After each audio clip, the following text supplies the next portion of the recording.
Well, welcome to day 15 of our energy bus journey. Today we find a nervous but excited George because he's handed out his bus tickets and now all he has to do is wait. His team's got the whole weekend to decide if they're on the bus or if they're off the bus. But what George is discovering is that waiting can bring its own challenge. There's a certain mental battle that takes place when we're living in that uncertainty. We want to see how it all plays out, which can really cause us to overthink, overanalyze, and even play out countless situations in our minds that most likely are never going to happen. And all that does is increase our anxiety.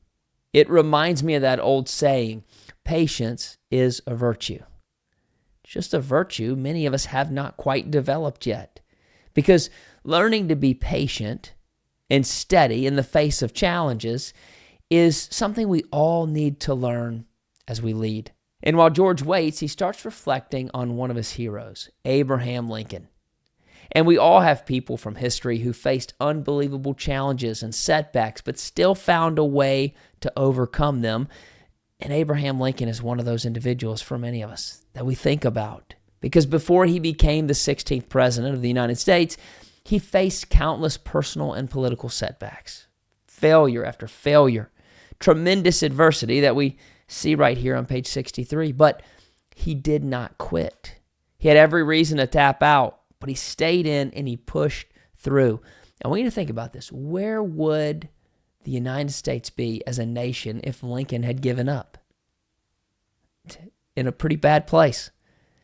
And since he didn't give up, his courage changed history. And our courage and our own challenges make a difference too. But it's easy to look at Lincoln's story and think, well, my challenges are nothing compared to that. But that minimizes what we're going through. Because the truth is that every challenge and every lesson that we learn from those challenges matter. For George, it's a product launch. But there's more at stake here than just unveiling a new light bulb. For us, our challenges may not seem like they change the entire world in the moment, but they do change our lives, our teams, our families, our future, which will create a ripple effect that then goes and changes the world around us. And that's worth fighting for. So here's my reflection question for you. Who's a leader from the past that inspires you, that stood in the face of challenges? And once you've identified this person, I want you to take a moment and reflect on their story. Reflect on their life. What challenges did they face? What did they overcome? What traits helped them overcome that adversity? Because waiting and wondering is never easy. But soon George is going to find out who's on the bus and who's off the bus. And we'll get that answer tomorrow. I'll see you then.